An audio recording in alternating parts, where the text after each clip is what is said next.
खुले हृदय से, उन्मुक्त हृदय से आप सबका अभिनंदन है, स्वागत है। अतिथि महोदय का स्वागत है, आप सबका स्वागत है, सभी यजमानों का स्वागत है। और आप सबकी ओर से परम पूज्य गुरुदेव के चरणों में निवेदन है कि हम उस लक्ष्य को जो आप लेकर के चल रहे हैं, 2 कदम भी आपके साथ चल सकें, आपके चिंतन से कहीं भी कुछ जुड़ सकें, तो हमारे जीवन का अपने आप में वह स्वप्न भी साकार हो सकता है जो हमने जिसके लिए मानव जीवन प्राप्त किया। इन शब्दों के साथ अब मैं अपने भाई पंड्या जी से प्रार्थना कर रहा हूं कि हमारे मुख्य अतिथि मौजूद हैं और मुख्य अतिथि का प्रस्ताव के साथ सम्मिलन करके और आत्मा और परमात्मा का साक्षात्कार का जो हमारा एक दिव्य साधना पथ है, जो कि आज लुप्तप्राय हो रहा है, उसको पुनर्स्थापित करने के लिए पूज्य गुरुदेव ने ये बीड़ा उठाया है। और मैं आपको बताऊं, मैं करीब 10 साल पहले जोधपुर गया था, कुंडली जागरण का वो था शिविर, और मुझे कुंडली के लिए वो बोला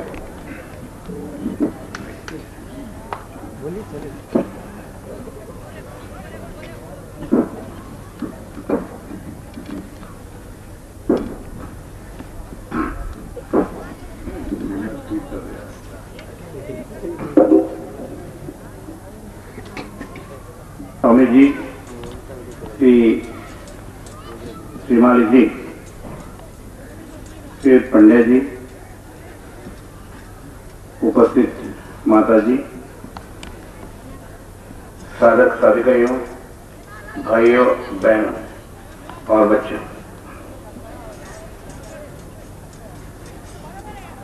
यज्ञ याग या हिंदू धर्म का कोई भी काम, पूजा अर्चा हम लोग करते हैं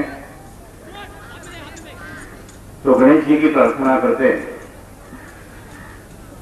मैं भी गणेश जी की प्रार्थना कहूंगा, ओम श्री ग्लौम गणपते सर्व कार्य सिद्धे कुरु कुरु स्वाहा। यज्ञ कर रहे हैं, स्वाहा स्वाहा करके अग्नि को घी दिया गया है और इसीलिए मुझे ये शब्द याद आ गए। मैं ये कहूंगा, पंड्या जी ने मुझे बराबर बताया नहीं कि भाई आप महापौर करके आइए। मैं बोला चलो महापौर करके जैसा मैं पैंट बुशर्ट पहन के जाता हूँ वैसा मैं यहाँ हूँ। मुझे उन्होंने कहा एक साधक करके आइए, तो मैं बड़े खुश यहाँ साधक करके आता। और आप जैसे बेटे आप लोगों ने इस पवित्र कार्य के ये जैसे कपड़े पहने, वैसे मैं कपड़े पहन के आता हूँ। खुशी हुई यहाँ आके आपको मिल गए और ये यज्ञ का काम जो शुरू हुआ उसमें शामिल होने का मुझे मौका मिला, बड़ी खुशी हो गई। ये जो बड़े लोग हैं, जैसे स्वामी जी यहाँ बैठे हैं, बड़े साधु हैं, संसार में रह के भी संसार में नहीं है, संसार में रहकर भी अपने लिए कुछ करते नहीं, दूसरे के लिए करते हैं। ऐसे बड़े लोग हमारे देश में हैं, आज भी मौजूद है, इसीलिए संसार चल रहा है, ऐसा मैं कहूंगा। श्रद्धा, भक्ति, प्यार, ये बड़ी बातें हैं जिसमें हम लोग विश्वास रखते हैं। और श्रद्धा से जब हम भगवान को पूछते हैं, श्रद्धा से हम उनको आह्वान करते हैं कि हे देव देवताओं, जब आकाश में है, आकाश में से आकर हमारे यज्ञ काल में आप आ जाओ।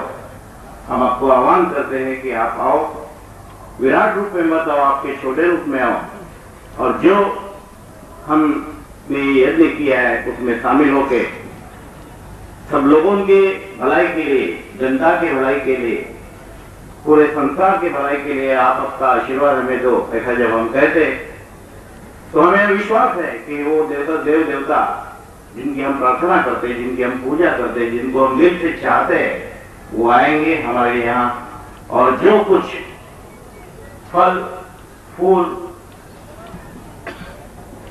जो सारी बातें हैं वो भी हम उनको देने के बाद वो खुश होके हमें आशीर्वाद है वो देंगे। इतने हमारी भक्ति है और वो भक्ति में ताकत है, ऐसे हम मानते हैं। यज्ञ की बात है, हम यज्ञ करते हैं, ऐसे कई लोग बोलते भी है यज्ञ क्यों किया जाता है, यज्ञ करके जो घी है उसका आप नुकसान करते हैं, फल है अच्छे जो खा लेना है वो आप अग्नि को देते हैं, इससे आपको क्या मिलने वाला है। बड़े बड़े यज्ञ में आप अग्नि में डाल के जो जला रहे हैं वो अच्छे है क्या नहीं। हम जो धर्म को मानते हैं वो ये भी कहते हैं कि भाई ये अग्नि प्रज्वलित करने के बाद जो हम लोग उसमें डालते हैं उसका धुआं जो निकलता है वो बाजू का जो वातावरण है, हवा है, वो स्वच्छ करता है।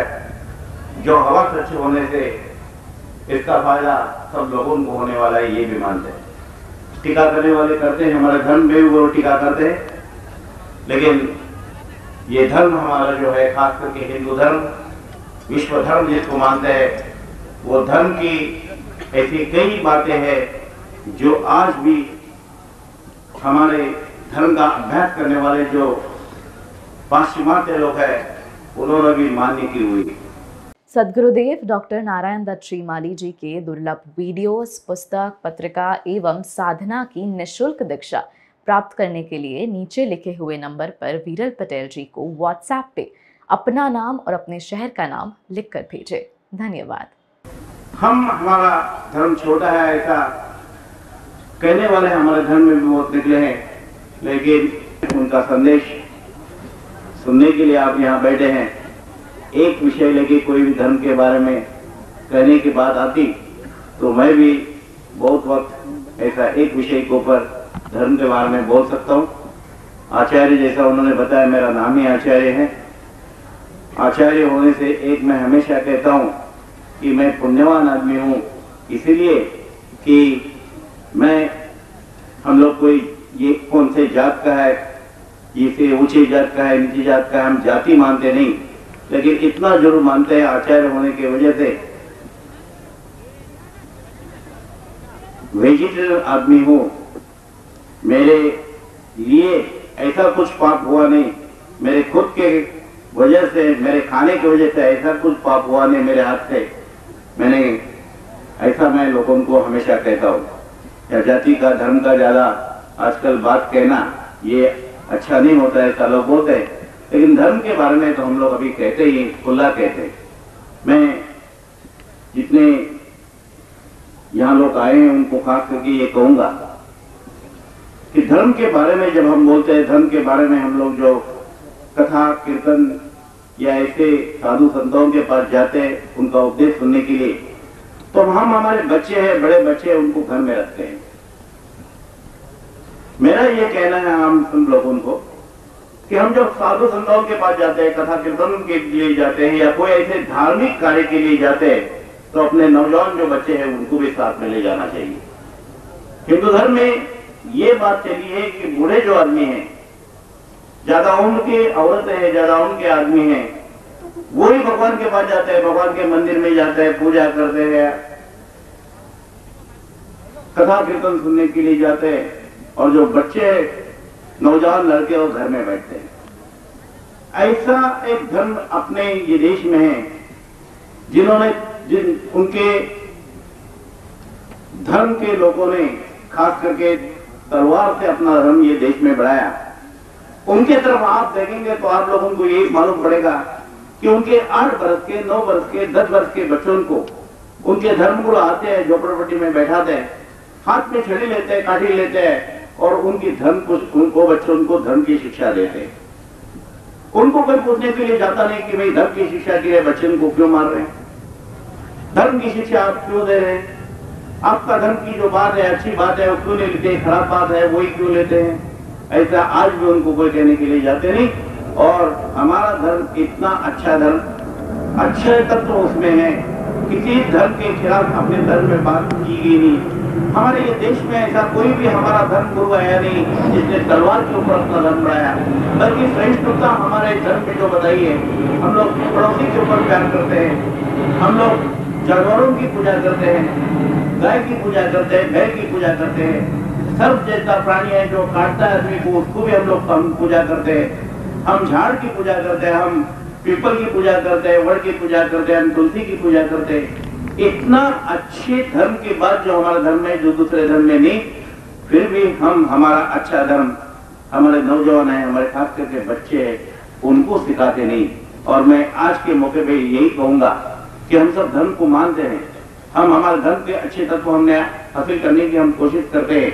हम इतना ही नहीं कि हम ये मानते हैं, पुनर्जन्म को हम मानते हैं। जब हम कहते हैं कि इस जन्म में भगवान ने हमको ये जन्म दिया, मानव जन्म में हमें डाला, इस जन्म में अच्छा कार्य करना है, अच्छा काम करना है, लोगों की सेवा कर रही है, गौर गरीब है जो जिनको हमारी मदद चाहिए उनको हम मदद देना है, ऐसा धर्म हमें मिला है। ऐसी मानव जात का धर्म जो जन्म में हम पैदा हुए, मानव हुए, तो हम इस जन्म में अच्छा काम करें तो अगला जन्म भगवान हमको अच्छा देगा, ऐसा मानने वाले हम लोग हैं।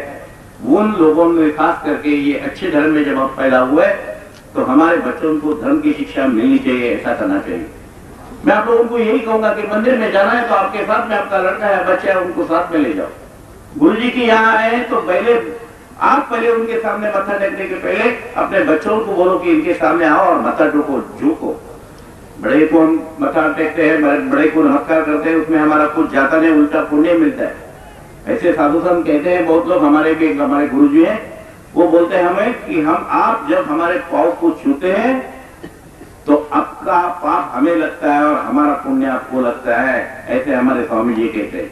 मानते हैं, हम भी मानते हैं, ये मानते हैं। हम मंदिर में जाते हैं, भगवान के सामने हम नतमस्तक होते हैं, बड़े लोगों के, साधु संतों के सामने हम नतमस्तक होते हैं, तो यही होता है कि हमारा जो पाप है वो कम होता है और उनके छाया में जाने से उनका सर के ऊपर हाथ हमारे वो जो रखते हैं तो उनका पुण्य हमको मिलता है, वो हम भी मानते हैं।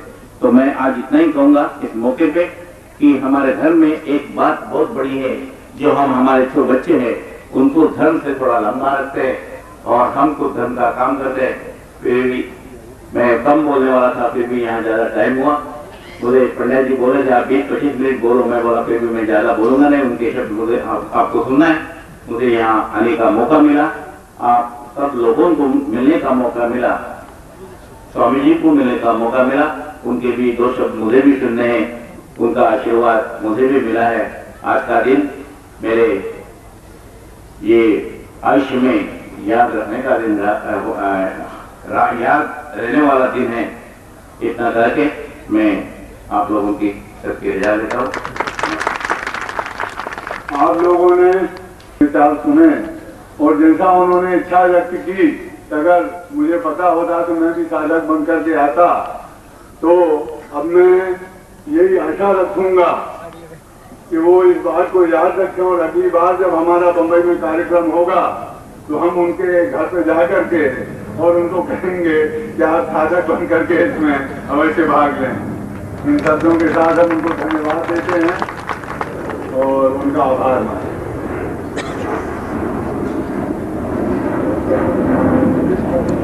हमें पूर्ण स्वरूपम परमं सहाय विश्वोत्मतां प्रीतिवदैव तुल्यं ज्ञानाय देहाय वदन्तरूपं दिव्योषकायां परमं नमामि। आपके इस सरस कुंडी महायज्ञ के अवसर पर यहाँ उपस्थित बंबई के महापौर महोदय, उनकी धर्मपत्नी और प्रतिष्ठित मंच पर उपस्थित सदस्य और सभी साधक शिष्य और साधिकाओं, इस श्लोक में हमारे ऋषि ने एक मूल संदेश स्पष्ट किया है कि जीवन की चेतना और जीवन का उत्थान, जीवन का उत्सर्ग और जीवन की प्रेरणा केवल अन्न लेने से और संतान उत्पन्न करने से और मृत्यु को प्राप्त करने से जीवन का चिंतन प्राप्त नहीं हो सकता। जीवन का चिंतन प्राप्त होता है धर्म को अपने हृदय में स्थापित करने से, धर्म के पथ पर निरंतर गतिशील होने से और आने वाली पीढ़ी को धर्म के प्रति, साधना के प्रति, ईश्वर के प्रति और जीवन के महत्व के प्रति चिंतन युक्त बनाने के लिए जो कुछ कार्य किया जाता है वह हमारे जीवन का लक्ष्य और ध्येय और प्रेरणा होनी चाहिए। उन्होंने अपने शब्दों में इसी तथ्य की पुष्टि की है कि मैं पद से भले महापौर हूँ और चाहे मुख्यमंत्री हूँ, चाहे कुछ भी हूँ, मगर मेरी मूल आत्मा साधक की है, साधक की है। और मैं उन्हें स्पष्ट कर देना चाहता हूँ कि पैंट और शर्ट पहनने से और धोती पहनने से और लंगोटी लगाने से सारा जीवन का चिंतन नहीं बदल जाता। जीवन का चिंतन तो उनके हृदय से स्पष्ट हो रहा है और उन्होंने जो कुछ और जिस दृढ़ता से अपने शब्दों को स्पष्ट रखा है वह मैंने पहली बार इस प्रकार के मंच से सुना है। मुझे कई बार उन लोगों के शब्दों से जब वे लपेट करके शब्दों का प्रयोग करते हैं, झिझकते हुए, डरते हुए शब्द और हिंदू शब्द या धर्म शब्द का प्रयोग करते हैं, तो बड़ा मन में एक कुंठा और चिंतन पैदा होता है कि इन लोगों में कब ऐसी चेतना, इतनी दृढ़ता, इतनी स्पष्टता आ सकेगी जब वे दृढ़ता पूर्वक कह सकेंगे कि जो भी धर्म है, महात्मा गांधी ने भी कहा कि सभी धर्मों से मुझे प्यार है मगर इस बात का मुझे गर्व है कि मैं हिंदू हूँ। इस बात का मूल तात्पर्य तो जीवन को उत्थान की ओर अग्रसर करना है। और जहां तक हिंदुत्व धर्म की बात है उसमें वे सारे तत्व समाहित हैं जहां संकीर्णता नहीं है। सुबह जल्दी उठ जाता है तब भी वह हिंदू है और लेट उठता है तब भी हिंदू है, पूजा करता है तो भी हिंदू है, नहीं पूजा करता है तो भी हिंदू है, और हिंदू मुस्लिम मस्जिद में जाकर नमाज पढ़ लेता है तब भी हिंदू बना रहता है, और यदि चर्च में जाकर के ईसा मसीह के सामने सिर झुका लेता है तब भी हिंदू ही है। उसमें इतनी संगीनता नहीं है कि अगर नमाज छोड़ करके अगर हिंदू शब्द का उच्चारण कर दिया तो काफिर हो जाए, ऐसे शब्द नहीं बनते वहां। यह विशालता जो हमारा देखी है, यह हमारी विशालता आज तक केवल शब्दों के माध्यम से रही और हमने इस सिद्धाश्रम साधक परिवार में हमारे जीवन का, प्रत्येक व्यक्ति के जीवन का एक उद्देश्य और एक लक्ष्य होता है। नमस्कार। अगर आप सद्गुरुदेव डॉक्टर नारायण दत्त श्रीमाली जी के दीक्षित हैं या फिर आपके पास उनसे जुड़े हुए कोई भी अनुभव है तो नीचे दिए गए हुए नंबर पर वीरल पटेल जी को मैसेज कीजिए या फिर फ़ोन कॉल कीजिए और अपने अनुभव ज़रूर शेयर कीजिए। डॉक्टर नारायण दत्त श्रीमाली जी के आत्मकथा का संकलन करने में मदद करें। धन्यवाद।